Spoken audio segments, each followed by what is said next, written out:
پھر اللہ کے رسول صلی اللہ علیہ وسلم آخری کلمہ تھا اللہم بالرفیق الاعلیٰ بالرفیق الاعلیٰ، اے اللہ اب مجھے دنیا نہیں چاہیے، اے اللہ مجھے واپس نہ بھیجنا، اے اللہ اس سے کوئی تعلق نہیں ہے، اب میں تیری رفاقت چاہتا ہوں، اے اللہ اب میں تیرا ساتھ چاہتا ہوں، اے اللہ تیری ملاقات چاہتا ہوں۔ یہاں تک کہ اللہ کے رسول کا ہاتھ گر جاتا ہے اور روح مبارک پرواز کر جاتی ہے۔ ناظرین کرام،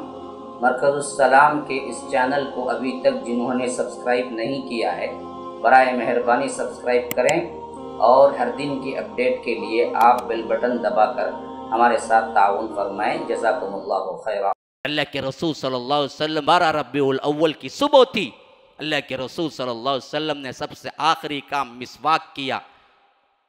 نماز فجر کے بعد تھوڑا وقت ہی گزرا تھا، اماں عائشہ کہتی ہیں کہ میرے گود میں سر تھا اور اللہ کے رسول صلی اللہ علیہ وسلم کچھ کہہ رہے تھے جو سنائی نہیں دے رہا تھا، میں نے کان لگایا تو سنا اللہ کے رسول زبانی کہہ رہے تھے الصلاۃ الصلاۃ وما ملکت ایمانکم اللہم بالرفیق الاعلیٰ اللہم بالرفیق الاعلیٰ۔ آخری وقت میں جو وصیت تھی وہ یہی تھی کہ لوگوں نماز نماز نماز نہ چھوڑو، نماز نہ چھوڑو، اور دیکھو زیر دست جو ہیں تمہارے مزدور جو ہیں، تمہارے ماتحت جو ہیں، ان سے اچھا سلوک کرو، ان سے اچھا سلوک کرو، کام والوں سے بدتہذیبی سے نہ پیش آؤ۔ اور آخری کلمہ تھا اللہم بالرفیق الاعلیٰ بالرفیق الاعلیٰ، اے اللہ اب مجھے دنیا نہیں چاہیے، اے اللہ مجھے واپس نہ بھیجنا، اے اللہ اس سے کوئی تعلق نہیں ہے، اب میں تیری رفاقت چاہتا ہوں، اے اللہ اب میں تیرا ساتھ چاہتا ہوں، اے اللہ تیری ملاقات چاہتا ہوں۔ اللہم بالرفیق الاعلیٰ بالرفیق الاعلیٰ، ہاتھ اٹھا ہوا تھا۔ اماں عائشہ کہتی ہیں کہ میں ابھی دیکھ ہی رہی تھی، اس سے پہلے کبھی وہ منظر نہ دیکھا، یہاں تک کہ اللہ کے رسول کا ہاتھ گر جاتا ہے اور روح مبارک پرواز کر جاتی ہے۔ یہاں تک کہ اماں عائشہ کہتی ہیں کہ میں تو سن ہو کے رہ گئی، مجھے کوئی سمجھ نہیں آ رہا تھا، اللہ کے رسول بھی وفات پا سکتے ہیں، میں نے حرکت دیکھی کوئی حرکت نہ تھی، تو یہاں تک کہ مجھے غشی طاری ہونے لگی، مجھے ایسا محسوس ہونے لگا کہ میرے پاؤں تلے زمین نکل گئی ہے۔ میں یہ سوچنے پہ تیاری نہیں ہو رہی تھی کہ اللہ کے رسول اب ہم سے جدا ہو چکے ہیں، لیکن یہ حقیقت تھی، اور باہر ہجوم کھڑا ہوا تھا صحابہ کا جو سوچ رہا تھا کہ کیا ہوا ہے۔ یہاں تک کہ جب اعلان ہوا، ابو بکر کچھ دور پہ تھے، عمر آئے، کہا کہ یاد رکھو اگر کوئی کہتا ہے کہ اللہ کے رسول کی وفات ہو گئی میں اس کی گردن اڑا دوں گا، اللہ کے رسول بھی ویسے ہی جیسے موسیٰ 40 دن کے لیے طور پہ گئے تھے ویسے ہی گئے ہوئے ہیں، پھر آئیں گے۔ اور جو منافقین آج کہہ رہے ہیں کہ اللہ کے رسول کی وفات ہو گئی، اللہ کے رسول ان کو سزا دیں گے، کیونکہ حضرت عمر کو بھی یقین نہ ہو رہا تھا۔ یہاں تک کہ صدیق اکبر آئے اور دیکھا، پردہ اٹھایا میت کے اوپر سے، اور اس کے بعد پیشانی پہ بوسہ دیا، پھر وہ پردہ گرایا، پھر باہر آئے، کہا کہ ایھا الناس، لوگوں دیکھو، من کان یعبد محمدا فإن محمدا قد مات ومن کان یعبد اللہ فإن اللہ حی لا يموت وما محمد الا رسول قد خلت من قبله الرسل افإن مات او قتل انقلبتم على اعقابكم ومن ينقلب على عقبيه فلن يضر الله شيئا وسيجزي الله الشاكرين۔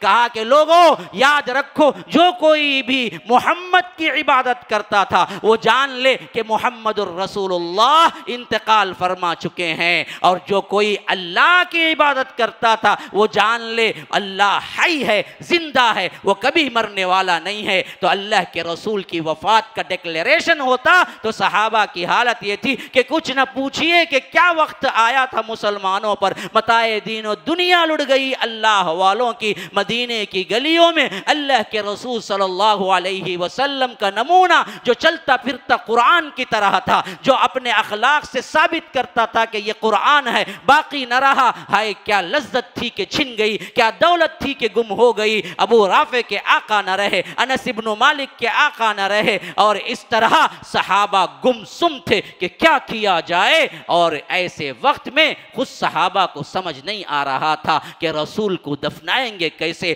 کفنائیں گے کیسے، نماز جنازہ پڑھیں گے کیسے۔ ایسے وقت میں اللہ تبارک و تعالی نے انہیں الہامی اعتبار سے ذہنوں میں ڈالا کہ رسول کو دیکھو کپڑے نہ نکالنا، بغیر نکالے ان کو غسل دینا ہے، اور کفن ایسے ہی دینا ہے جیسے رسول نے وفات پائی ہے، جن چادروں کے اوپر اللہ کے رسول تھے۔ اور یاد رکھو اللہ کے رسول جب بھی وفات پاتے ہیں اسی جگہ ان کی تدفین ہوتی ہے۔ حضرت ابو بکر نے فرمایا کہ یہ میں نے حدیث خود سنی ہے، تو اللہ کے رسول کی وہ مبارک ہستی اٹھا کے رکھی گئی، وہیں پر قبر کھودی گئی، پھر اسی قبر میں اللہ کے رسول صلی اللہ علیہ وسلم پیر کے دن وفات پائے، منگل کے پورے دن نماز جنازہ پڑھتے رہے، اور اسی طرح بدھ کے دن اللہ کے رسول کو آخری رات میں دفن کیا گیا۔ جنازے میں کوئی امام نہ بنا، سب آتے تھے، انڈیویجول پڑھتے تھے، نکل جاتے تھے، کوئی امام نہیں بنا اللہ کے رسول صلی اللہ علیہ وسلم کے جنازے کو، کیونکہ اس کی قدرت اور اس کی حیثیت رکھنے والا کوئی نہ تھا۔ یہ ہے مختصر ترین پیغمبر اسلام جناب محمد الرسول اللہ صلی اللہ علیہ وسلم کی